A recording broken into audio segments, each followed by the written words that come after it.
Hi, my name is Kimberly Pulassic, I'm Kelsey Falcone. Antonio Masagli. Hannah Bishori. and so we investigated the effects of urbanization and westernization on obesity in India. But we were just wondering, before we start, when you think of India, how many of y'all think of undernourished, malnourished country? Because we honestly, all four of us thought the same thing, and then we saw in one of the Global Health Now articles, one of the titles about the increasing rates of obesity in India. So that kind of caught us by surprise.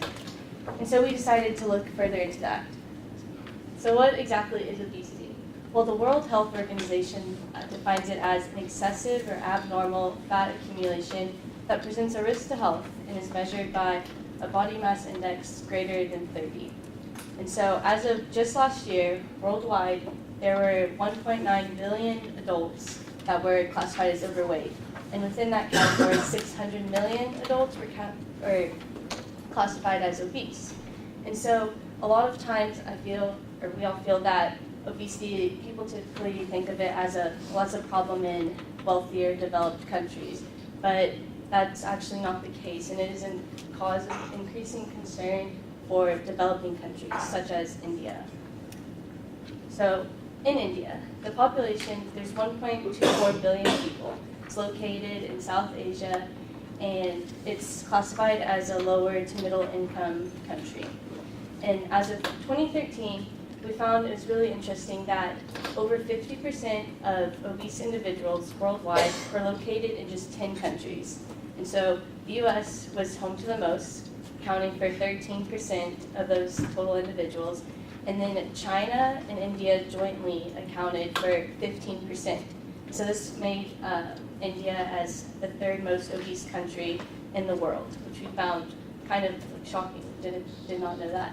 And so then it's not, knowing that, it's not that big of a surprise then that it's also the second highest prevalent, it has the second highest prevalence of diabetes in India.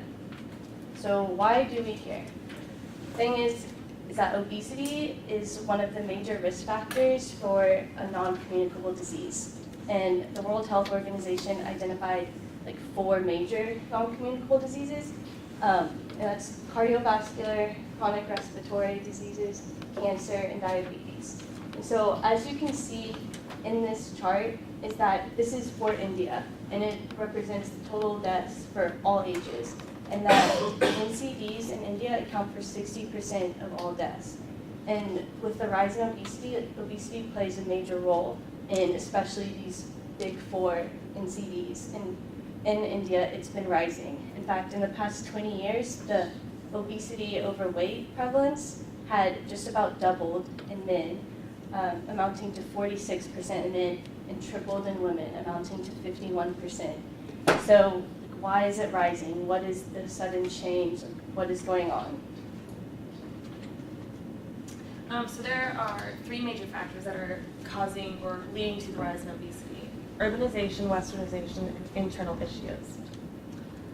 So urbanization is the shift from rural areas to urban areas. So several individuals are moving from the rural areas to urban areas. In the urban areas, it's associated with a higher income because you have more white-collar jobs. But with these white-collar jobs, you're more likely to be sitting in front of a computer, not doing a lot of physical activity.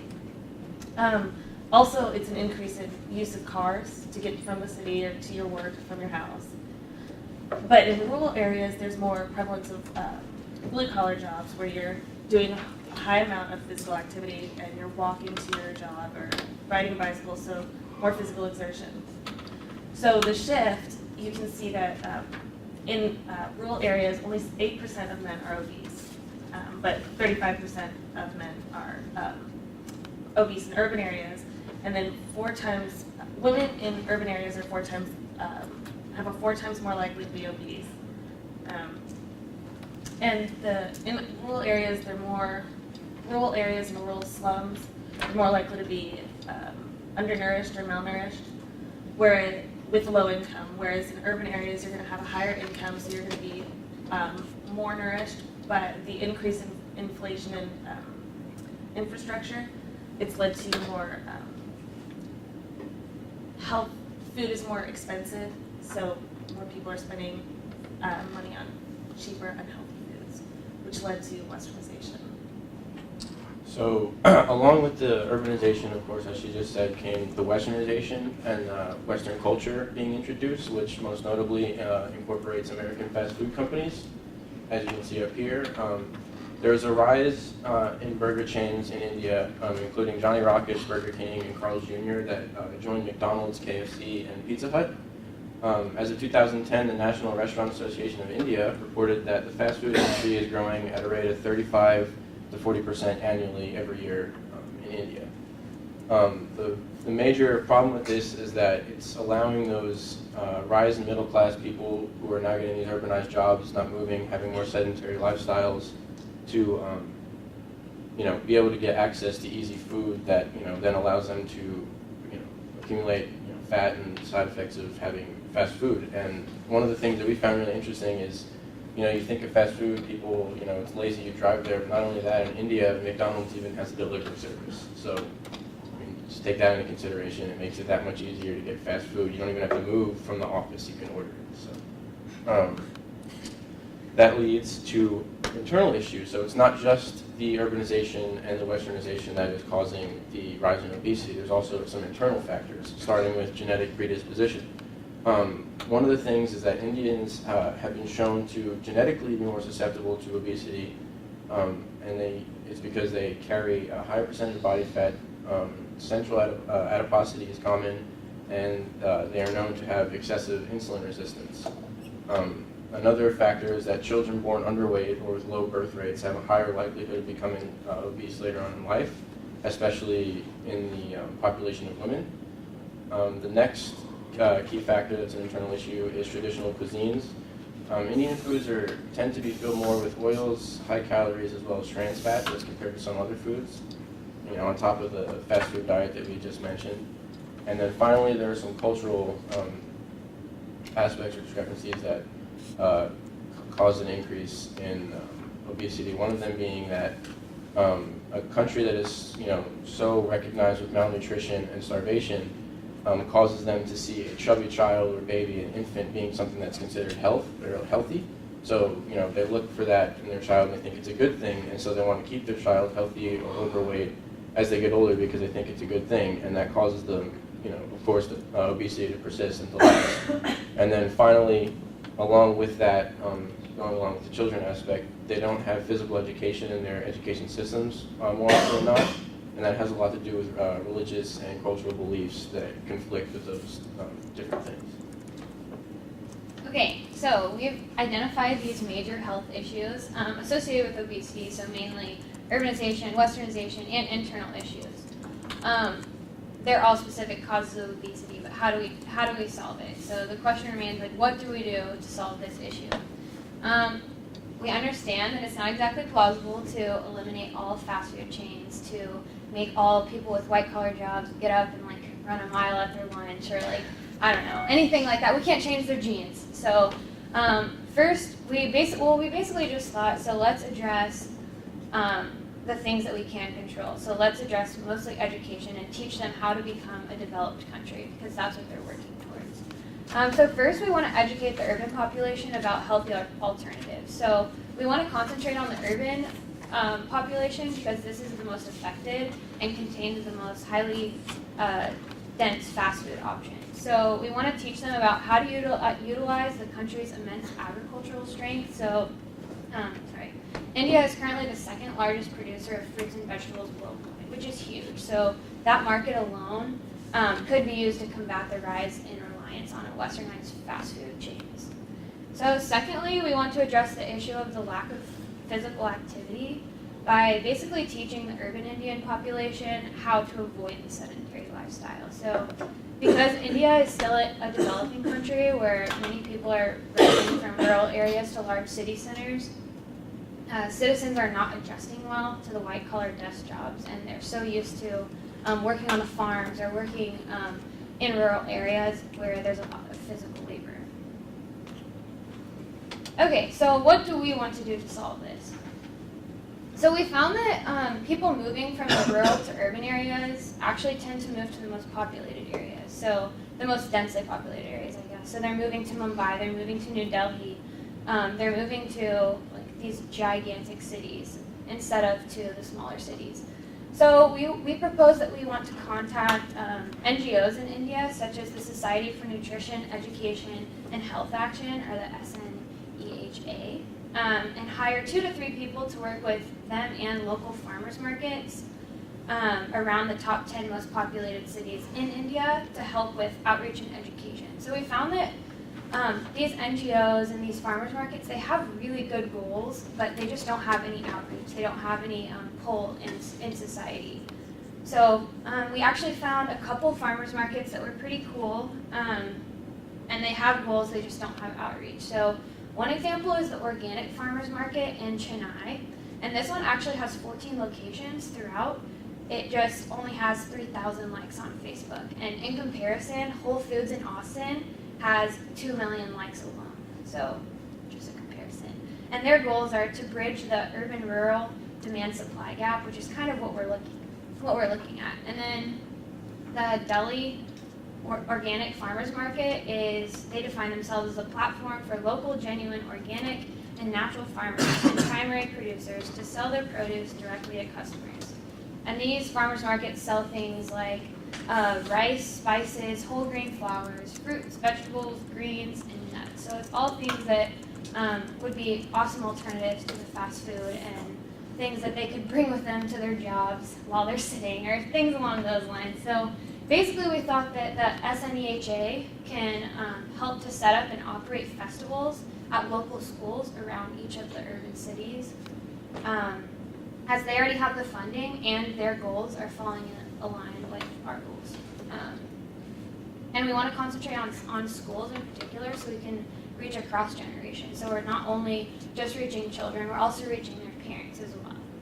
So we found that each urban city center has at least one local farmers market that we could utilize. So by encouraging the local farmers markets and the NGOs to partner with local schools around the city, having like produce days, we were thinking, where students and parents can like purchase, taste, learn about how to cook healthy food and fruits and vegetables.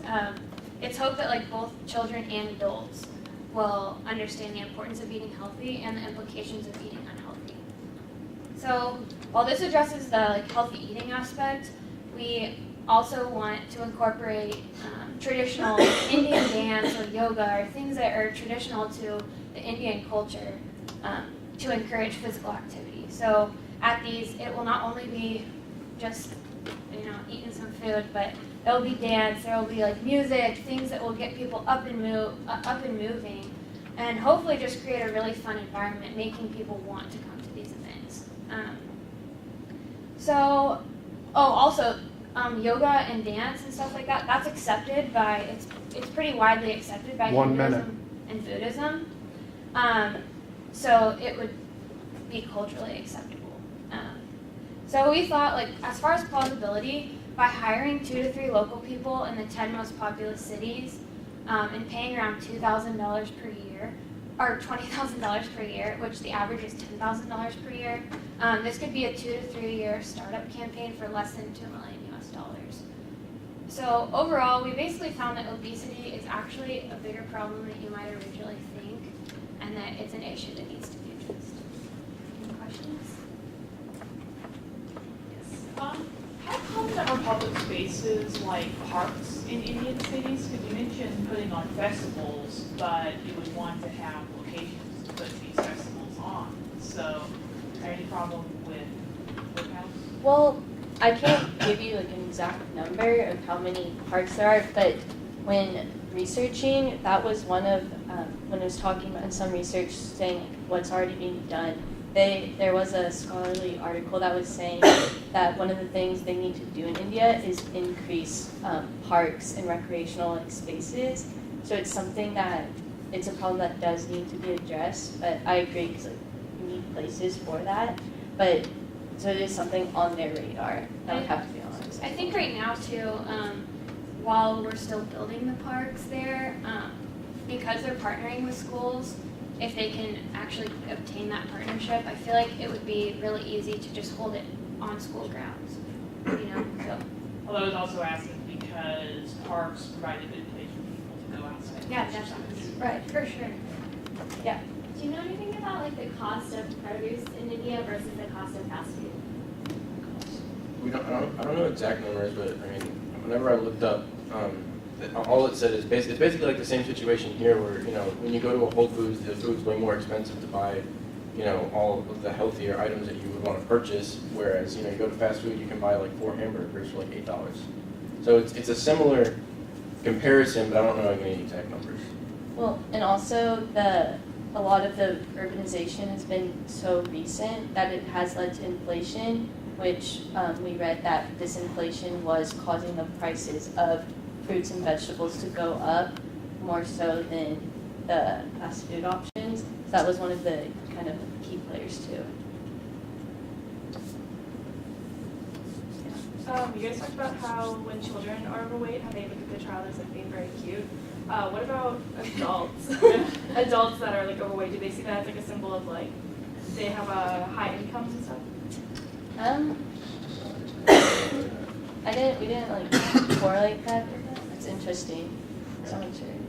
I'm not sure if it's necessarily correlated with high income, but I think because traditionally India has been a malnourished country and they're still like an undeveloped country, and now that they're developing and they're seeing these like chubby babies, they're like, oh my gosh, look how healthy my baby is.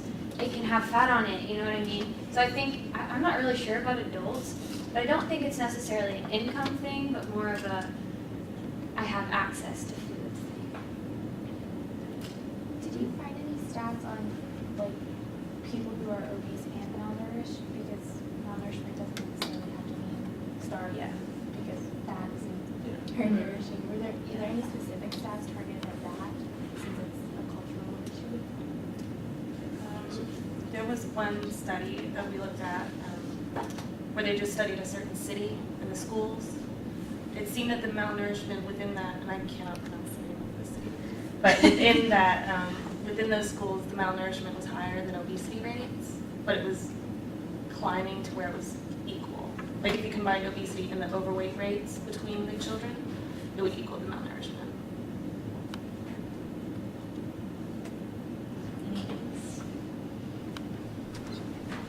Right. Thank you. Thank you.